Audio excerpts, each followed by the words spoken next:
నమస్తే. తెలంగాణ రాష్ట్ర వ్యాప్తంగా మే 13న 17 పార్లమెంట్ నియోజకవర్గాలకు పోలింగ్ అయితే జరిగింది. ఇక రిజల్ట్స్ జూన్ 4 వరకు అయితే వెయిట్ చేయాల్సినటువంటి పరిస్థితి. ఇక మొత్తానికి రైతులు వర్షాలతో ఇబ్బంది పడుతున్నటువంటి పరిస్థితి. ఇక కనీసం 500 రూపాయలకు సంబంధించినటువంటి విషయంలో సన్నవడ్లకే అనేటువంటి మాటను ప్రభుత్వం అయితే చెప్తా ఉంది. అసలు బీజేపీ పార్టీ ఏం చేయదలుచుకుంది? ఈ యొక్క పోలింగ్ అయిపోయి కూడా 3 రోజులుగా వస్తుంది. అసలు ఎలాంటి కార్యాచరణ తీసుకోబోతున్నారు అడిగి తెలుసుకుందాం. మనతో పాటుగా సిర్పూర్ నగర్ ఎమ్మెల్యే పాలవాయి హరీష్ బాబు ఉన్నారు. సార్, మీరు లేట్ చేశారు అనిపించట్లేదా? ఈ 3 రోజుల పాటు మే 13న పోలింగ్ జరిగింది, మధ్యలో 3 రోజులు గ్యాప్ వచ్చింది. ప్రతిపక్షంగా మీరు రైతుల వెంట ఉండాల్సినటువంటి మీరు లేట్ చేశారు, ఇది సమయం లేట్ అయిందనేటువంటి మాట కలగట్లేదా మీకు? ప్రాబ్లం ఏమైందంటే అధికార యంత్రాంగం మొత్తం ఎన్నికల్లో బిజీ ఉండింది.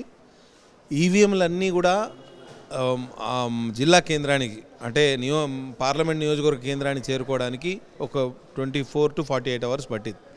15 తారీఖు వరకు వాళ్ళు బిజీ ఉన్నారు. నేను 16, ఇవాళ 17. ఇవాళ ముఖ్యమంత్రి గారి అపాయింట్మెంట్ అడిగాము. శాసనసభాపక్షం తరపున ఎమ్మెల్యేలు అందరం వెళ్తాము, ముఖ్యమంత్రి గారికి వినతిపత్రం ఇస్తాము. సరే, ఇది పరిస్థితి చాలా దారుణంగా ఉంది. వరి కొనుగోలు కేంద్రాల్లో minimum requirements, minimum basic arrangements లేవు. తూకంలో మోసం జరుగుతోంది. ఆ టార్పాలిన్లు లేవు, గన్నీ బ్యాగ్స్ లేవు, లోడింగ్ అన్లోడింగ్ వ్యవస్థ లేదు, రైస్ మిల్లర్ సహకరించట్లేదు, సివిల్ సప్లైస్ కార్పొరేషన్ చేతులెత్తేసింది. కాబట్టి మీరు దాన్ని సరిచేసే ప్రయత్నం చేయండి, రిపరేటివ్ మెషర్స్ తీసుకోండి అని చెప్పడం జరుగుతుంది.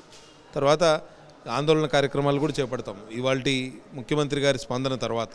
గ్రామాల్లో శానిటేషన్ మొత్తం పడకేసింది అనేటువంటి మాట వినబడతా ఉంది. మీరు కూడా అబ్జర్వ్ చేసి ఉంటారు. ఆ విషయంలో మీ నియోజకవర్గం అలాగే రాష్ట్ర వ్యాప్తంగా ఎలాంటి సలహాలు సూచనలు చేయబోతున్నారు? ముఖ్యంగా వచ్చేది వర్షాకాలం కాబట్టి చాలా వాటర్తో ఇబ్బంది పడేటువంటి అవకాశం ఎక్కువ ఉండబోతుంది. కాబట్టి గ్రామాల్లో శానిటేషన్ కాదు, ముఖ్యమంత్రి గారు రేవంత్ రెడ్డి గారు ప్రమాణ స్వీకారం చేసిన తర్వాత పాలనే పడకేసింది. అసలు మీకు అధికార యంత్రాంగం ఎక్కడ పనిచేయట్లేదండి. అసలు ఎవ్వరికి భయం లేదు. ఒక పంచాయత్ సెక్రటరీ పనిచేయట్లేదు, ఒక సర్పంచ్ల పదవీకాలం అయిపోయింది, స్పెషల్ ఆఫీసర్లు ఎవరున్నారో తెలియదు, ఎంపీడీఓలు పనిచేయట్లేదు, రెవెన్యూ యంత్రాంగం పనిచేయట్లేదు. అసలు ఎక్కడ పాలన అంటే ఒక గవర్నమెంట్ ఉంది, స్టేట్ గవర్నమెంట్ ఉంది అనే విషయం ప్రజలకు అర్థమయ్యే పరిస్థితి లేదు. సో ఇది కేసీఆర్ గారి మీద వ్యతిరేకత రావడానికి 10 సంవత్సరాలు పట్టింది, కానీ ముఖ్యమంత్రి ఈ రేవంత్ రెడ్డి గారి మీద వ్యతిరేకత రావడానికి చాలా తక్కువ సమయం, 10 నెలలు కూడా అవసరం. ఆదిలాబాద్ పార్లమెంట్ నియోజకవర్గంలో సిర్పూర్ ఉంది, మిగిలినటువంటి పార్లమెంట్ నియోజకవర్గాలు 16 ఉన్నాయి. ముఖ్యంగా ఆదిలాబాద్లో ఎట్లా ఉండబోతున్నారు? కాంగ్రెస్ పార్టీ వాళ్ళు మేమే గెలుస్తామనేటువంటి ధీమా వ్యక్తం చేస్తూ ఉన్నారు. ఇక బీఆర్ఎస్ పార్టీ పుంజుకుంది అనేటువంటి మాట బీఆర్ఎస్ పార్టీ వాళ్ళు చెప్తా ఉన్నారు. బీజేపీ సిట్టింగ్ ఎంపీ అక్కడ ఉంది, అభ్యర్థిని మార్చినప్పటికీ సిట్టింగ్ ఎంపీ మాత్రం బీజేపీదే ఉన్నటువంటి పరిస్థితి. ఎట్లా ఉండబోతుంది అనుకుంటున్నారు? గతంలో మీకు సిర్పూర్ నుంచి 5,000 పైచీలకు మెజారిటీ అయితే వచ్చింది. ఈసారి ఎట్లా ఉండబోతుంది అనుకుంటున్నారు పార్లమెంట్లో?